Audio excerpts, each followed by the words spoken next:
price action is one of those strategies that each and every trader has to know. So if you're a beginner, then you're in luck, because in this video I'm going to be sharing almost everything that you have to know. I'm not going to be talking about candlesticks in this video, but if you'd like me to talk about candlesticks, then comment in the comment section down below. But I'm going to be talking about support and resistance, the various types and variations that you will see, and trend lines, breakouts, head and shoulder patterns when you're using trend lines, each and everything that you have to know about those two concepts. Then I'll preempt a little bit about candlesticks, right, so that it makes the best price action video ever, right? So what I am going to mention here is I've tried to simplify it so that you guys can understand it a little bit better, because I know that price action can be a little bit deceiving here and there, but I'm going to make this as simple as I can so that you guys can understand. I still remember when I was starting trading, I didn't even know what price action was, trend lines, or all those stuff, right? So what is support? Let me just start by support and resistance, right? So watch till the end of this video, because it will help you enough so that you become at least a profitable trader in the market, right? So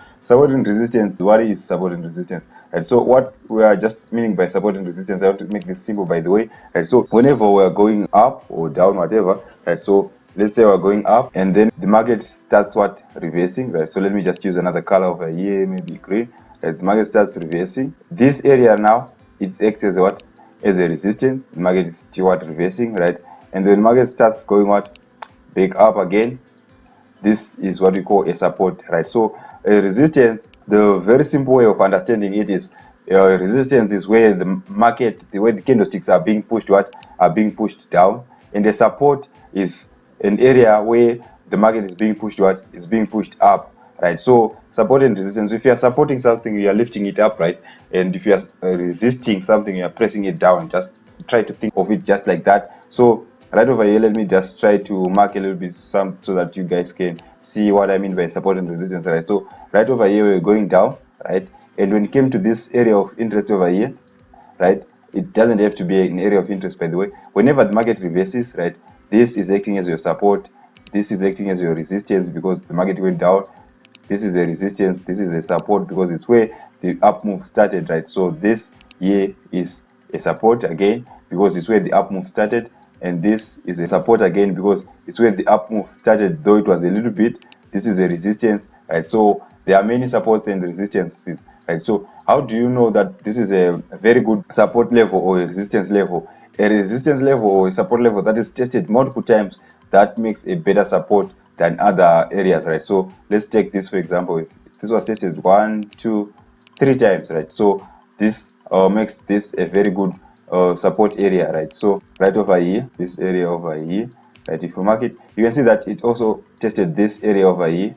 This was a previous resistance, right? And when it get broken, let me just wait there for now, right? So this is a very good area to enter when the market pulls back to that area, right? Then there's this concept that I want to share with you guys, right? So we're saying we're going what, we're going up, right? So let me use green so that this makes a little bit sense with the candlestick that I'm using, right? So we're going up, right? And the market starts what, market starts pulling back, there's a pullback, and then we continue going what, we continue going up again, right? So this area over here, what did you say it was?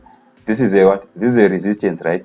But when it gets broken, it's broken resistance acts as a what, acts as a support, right? So when the market pulls back to this region over here, we're anticipating that pulls back to this region over here, we will be anticipating that the market will continue what, will continue going up because a broken resistance acts as a support when the market pulls back to that region, right? So let's take this for example over here. This was a resistance over here, right? When it gets broken to the upside, it's now acting as what, as a support. As you can see, it acted as a support for about roughly 3 times, right? So that's what we mean, right? And got this area over here again, this was a support level, right? And when it gets broken, right, it gets broken, market pulls back to it, it's now acting as a resistance level. So but that's one of the concepts that's going to help you, and as you can see, it's a very powerful concept on its own, right? Right over here, this is a strong support. We've got 1, 2, 3, 4 tests over here.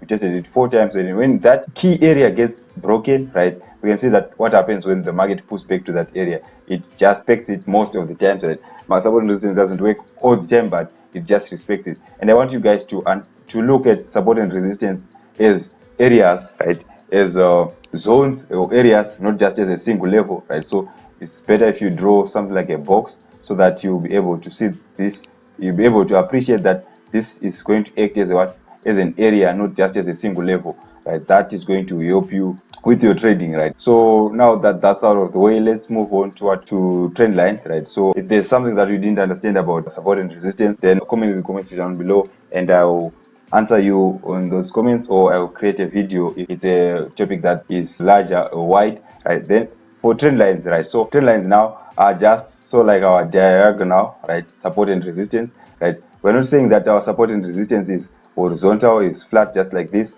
We're saying that we want to mark these, right, areas where the market was what, where the market was expecting, right? So for, unlike support and resistance, for you to be able to draw a trend line, you need a minimum of 2 points. You need a minimum of 2 points to draw a trend line, right? So let's say we are connecting this high to this high over here. We're connecting this high to that high over there. You need a minimum of what? Of 2 points to draw your trend lines, right? So trend lines are just our diagonal support and resistances, right? We're just they are just slanted, right? So right over here, as you can see, the same concepts still apply. A broken trend line, this trend line here was a trend line pushing the market down, right? It pushed the market down over here, pushed the market down, so it's sort of like a resistance, right? And when it gets broken, when the market pulls back to that area again, it acts as a little bit of what, of a support again, right? Right over here again, in this example over here, right? As you can see, this is a strong trend line, is a strong support trend line, right? It's testing 1, 2, 3, 4 times, right? So when that gets broken, when the market pulls back to it right over here, it acts as a resistance now, right? And you are able to what, to enter for your sell setups. We also have what, a zone flip over here. A zone flip, remember what I said, it's a broken support that is being tested again, right? So that's what you have to do. So let's jump to what, to candlestick confirmations, right? So for your candlesticks, what do you have to know about candlesticks, right? So let me just try to make this a little bit simpler, right? So we are saying we're going what, we're going down, right? So what I just want you to know about candlesticks is we have to look at their momentum, their thickness, their length, whatever you like to call them, right? So if a candlestick, let me just zoom in a little bit. If a candlestick, let's take this for example, right? So yeah, let me use my crosshair, right? So if a candlestick, right, let's take these candlesticks over here, these two candlesticks over here. These two candlesticks are showing a very strong momentum because they are very thick, they are very big, right? And they are going to the in the same direction, right? So this shows that the market is what, is in a downtrend, right? And if you see candlesticks that are small, they're just thin, right? They're thin, just like these ones over here. This is showing a slowdown in momentum because the market isn't able to push the market down. The buyers or sellers aren't able to push the market down or up, right? So if there are small candles, just know that there's a slowdown in momentum, right? And then for the candlestick wicks, right? So what do you call a wick?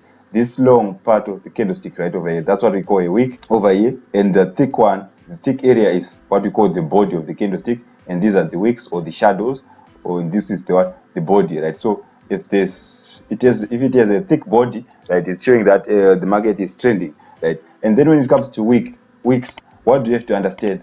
If the wicks are to the upside, it shows that, like what is being shown over here, right? The wicks are in the what, in the upside. It shows that the market came to this highest point and then it reversed, showing that the market doesn't have enough momentum to keep on pushing what, to keep on pushing up. The same thing happens over here.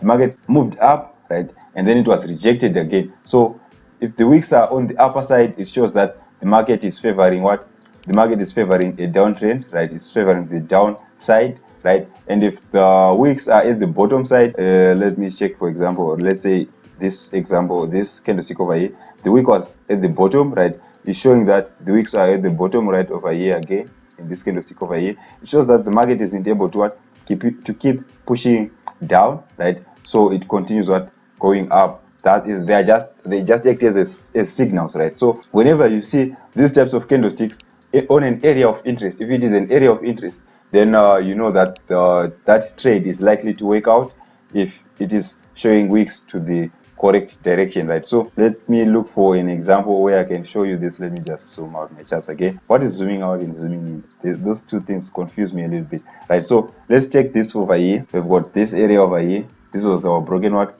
our broken support. We come back to this zone flip area, right? We see a slowdown in momentum, right? Our candlesticks are showing wicks to the upside over here. It just shows us that market was what, is trying to reverse what, it doesn't have enough momentum to push up again, right? That's why it's lowering down, it's going what, a little bit down, right? And then there's also engulfing candlesticks, right? So what do I mean by engulfing candlestick? Right, let's take, oh, I can see an engulfing candle. What the, yeah, so this over here is an example of an engulfing candle. This over here, right? We've got this green candle first, right? And it gets completely engulfed by this red candle, right? This shows that the market is likely going to follow the what, the trend, the downtrend, because it's engulfing what, the all the buyers over here were completely engulfed by this just one candlestick, right? So it shows that the sellers also have momentum to keep on pushing what, to keep on pushing downwards, right? So what you have to just in a nutshell, what you have to know in order to become profitable when you're trading price action is, you have to trade in line with the trend first of all, right? How do you know where the trend is, right? You just know by the what, the structures being formed, right? So if you're continually going down, right, you've got going down, right, and we've got a pullback and we continue going down, so this is what, a lower low and this is a lower high, right? So if you are in a downtrend, we are continuously creating a series of lower lows and lower highs, lower lows and lower highs, lower lows and lower highs. So we want to look for entries when the market pulls back to these key areas of interest, right? So that's when we'll be marking out our charts using either trend lines or vertical what, support and resistance levels, right? So that's how you analyze the market, right? Then let me look for, when we're talking about trend lines, right, there is also this setup that I usually see, right? So I like to call it the head and shoulder pattern, right? So let me see if there's an example of that in over here, right? So yeah, it's something like this over here, right? As you can see, we got this area, this resistance, whatever you like to call it, this resistance over here is coinciding with this diagonal what, resistances again, right? So we draw our trend line, right? So why do I like to call it the head and shoulder, right? In fact, I'm not the one who called it the head and shoulder pattern, right? But why is it called the head and shoulder pattern, right? Is because we are ignoring this head over here, right?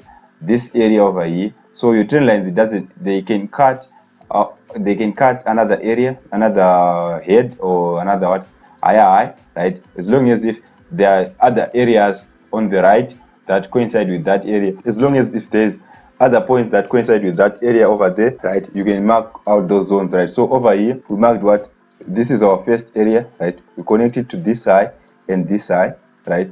As you can see, that's our head and shoulder. So the head and shoulder is, so like what, the normal head and shoulder looks like something like what, like this, right? So this is the head and shoulder, when this is our shoulder, another shoulder, and this is our head, right? So right over here, this is what, this is now the head, a shoulder, and a shoulder, right? And when you drag this to the future, right, as you can see, the market came back and retested that head and shoulder trend line, right, and it continued going down. So this is a very powerful pattern, but it needs a lot of practice in order for you to spot it, right? So try spotting it and see where that leads you. But if it's hard for you to spot, it's just better if you neglect it.